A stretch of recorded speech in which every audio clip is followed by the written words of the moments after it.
of their own. No epic poems, no king lists to boast of their great deeds. Instead, they are ghosts in our own words, the invisible architects of the letters we use every single day.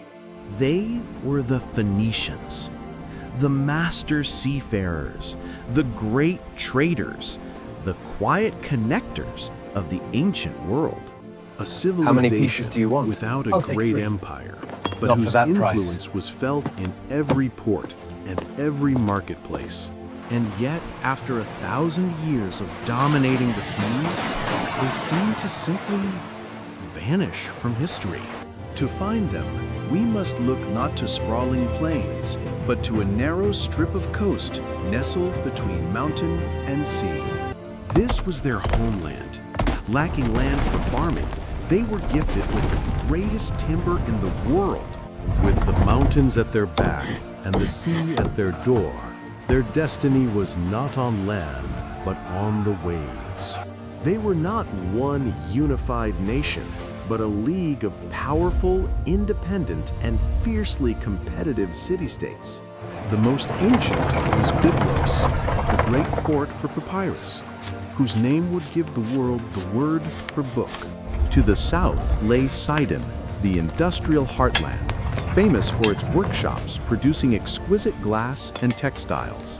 And finally, the greatest of them all, Tyre, not a city, but a fortress built on an island of rock. From these rival cities, the Phoenicians launched their ships, not for conquest, but for commerce and exploration. Their ships were the pinnacle of ancient technology, built shell-first with a unique mortise and tenon construction. They were fast, durable, and could carry immense quantities of cargo, the heavy-duty trucks of the ancient world. That But their unmoving greatest star. advantage was not That their is ships, our guide. but their knowledge of the sea, passed down through generations. While other sailors timidly hugged the coast, the Phoenicians were the first to master celestial navigation. They used the North Star, what the Greeks would later call the Phoenician Star, to guide them on daring, open water voyages. This knowledge allowed them to sail at night, to travel faster and farther than any of their rivals.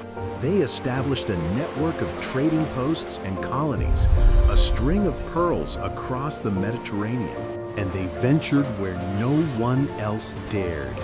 Out of the Mediterranean, past the Pillars of Hercules, they sailed north to the Tin Islands of Britain and south along the coast of Africa. One story even claims their sailors, in the service of an Egyptian pharaoh, circumnavigated the entire African continent. A journey of 3 years, a feat not repeated for nearly 2,000 years. And what drove this incredible expansion? Not the desire for land, but the hunger for trade.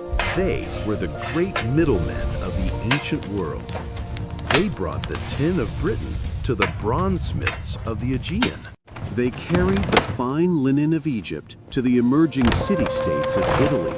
And they exported their own masterful creations, strong cedar wood, prized by kings for their palaces and temples, and their intricate glasswork, a secret art of sand and fire, coveted by the wealthy of every nation. But one product above all others made the Phoenicians legendary. A color of such rarity and intensity, it became the symbol of power itself. Tyrian Purple, Let all who a dye witness that this did not day fade in the sun, remember grew the true brighter. meaning A of color imperial reserved for authority. emperors, kings, and high priests. For centuries, its price was astronomical, worth more than its weight in gold.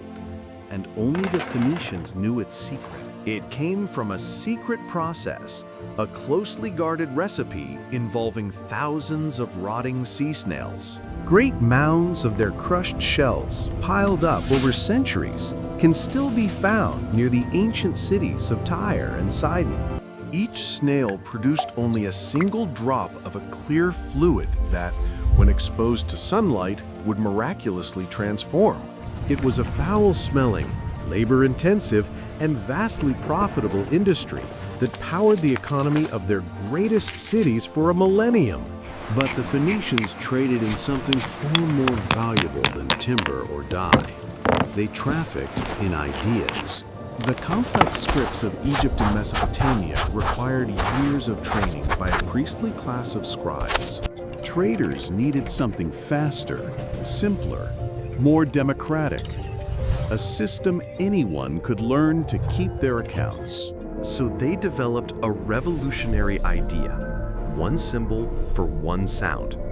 An alphabet. See, you just write it like this. Brilliant system was carried in the minds of their merchants and sailors to every port in the sea. The Greeks adopted it, adding vowels and changing its form, creating the script that would write the Odyssey and Plato's philosophy. From the Greeks, it passed to the Etruscans, and then to a small rising city on the Tiber River, Rome.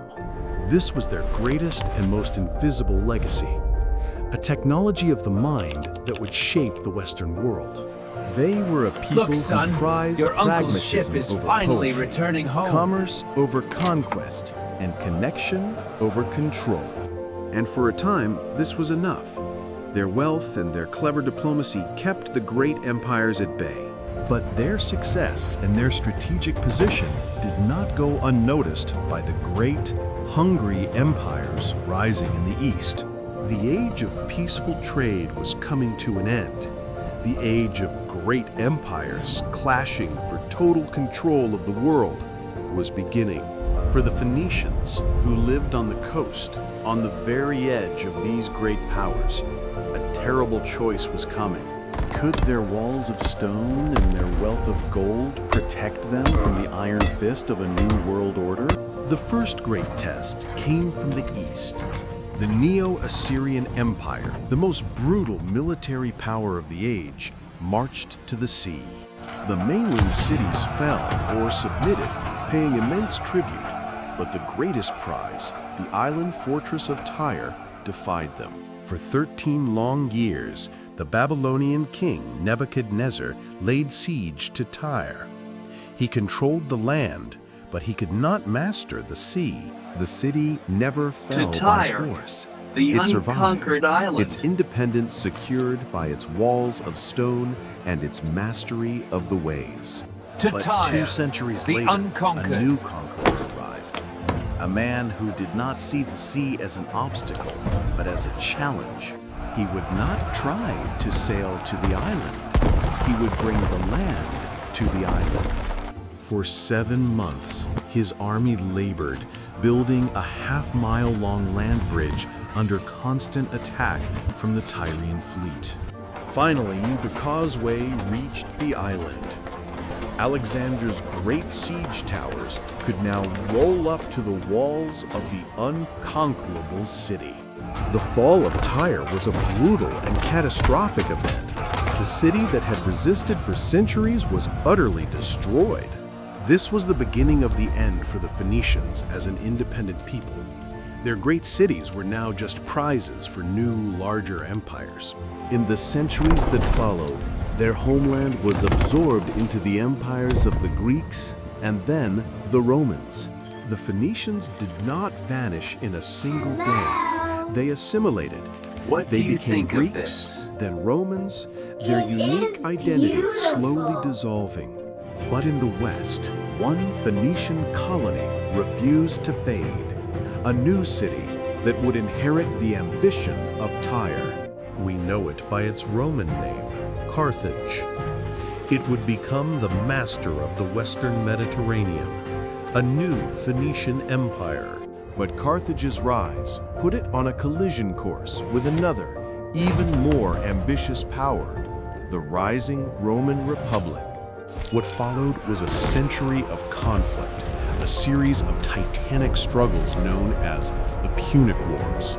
Carthage produced one of the greatest military minds in history, Hannibal Barca.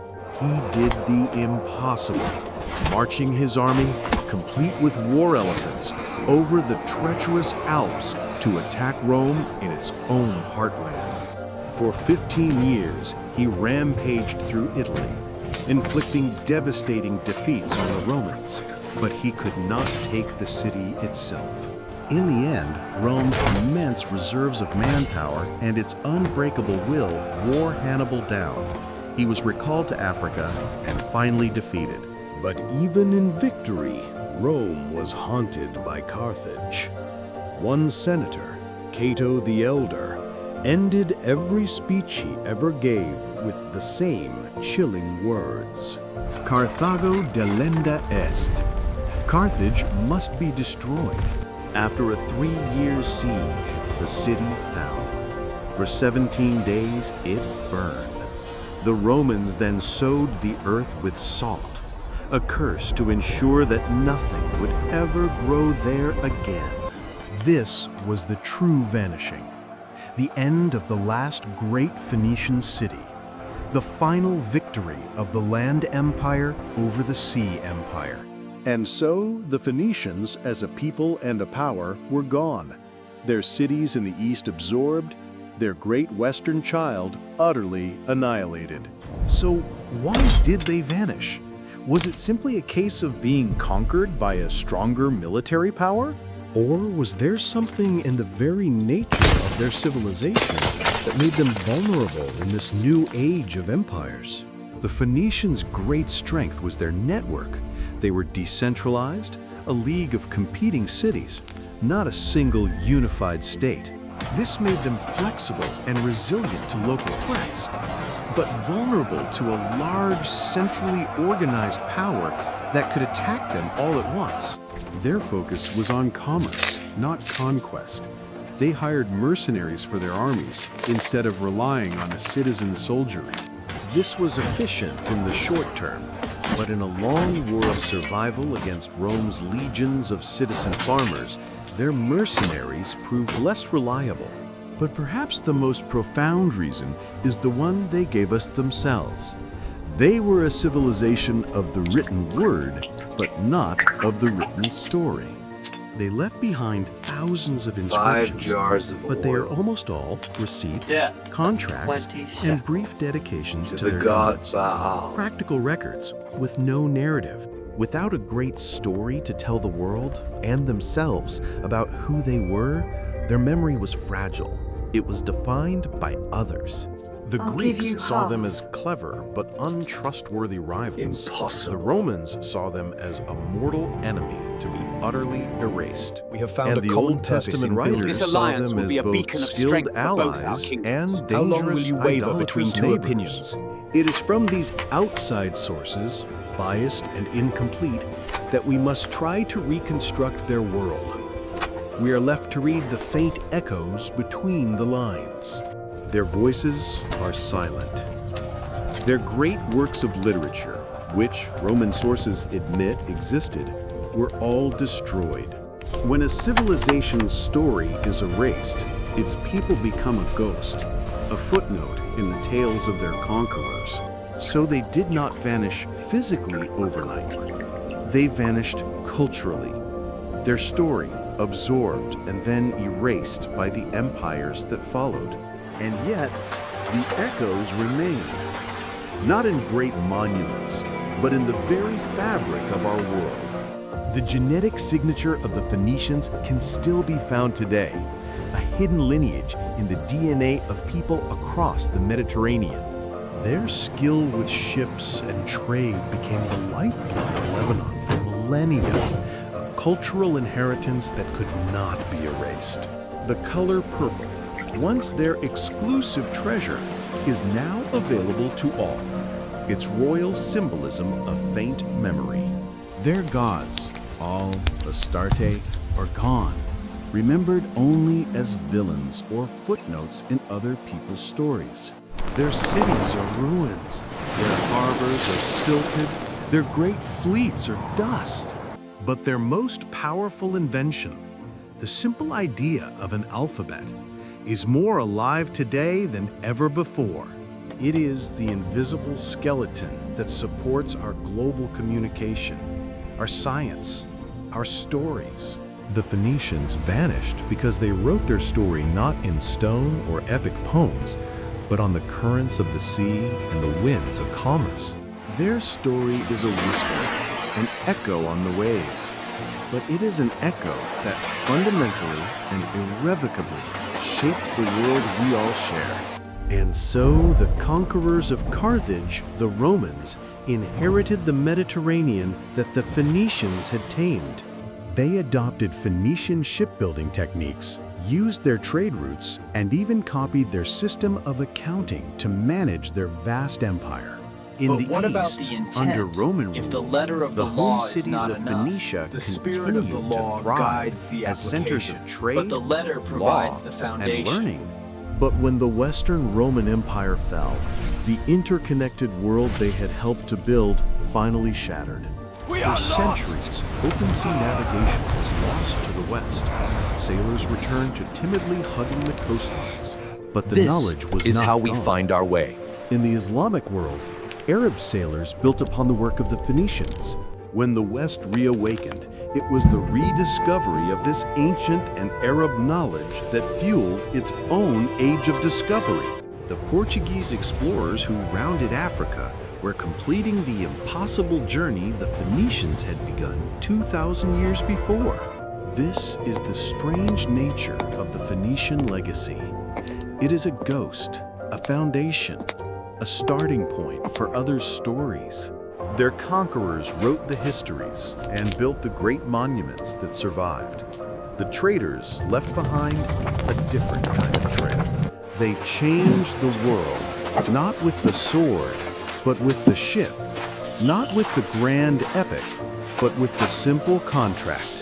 And with the most powerful, contagious idea in human history, that knowledge could belong to everyone. The Phoenicians themselves are gone. Their voices are silent. Their story was erased by the great empires they served and challenged. What then is the true shape of a legacy? Is it the stone that endures, or the idea that evolves? The empires left a legacy of power, a story of I conquered.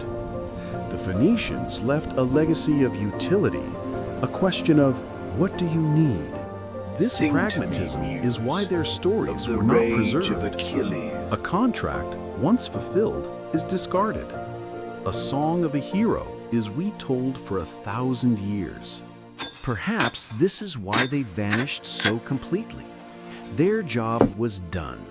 Their ideas became so successful, so fundamental, that they were no longer Phoenician. They became simply the way the world worked. They built no Colosseum, wrote no Iliad. Their greatest monuments are the invisible structures that underpin our world. So they did not truly vanish. They simply dissolved, their essence absorbed into the sea of history, changing its color forever. They are the ghost in the machine of our language, the echo on the waves of our global economy. They are the forgotten ancestors of our interconnected world.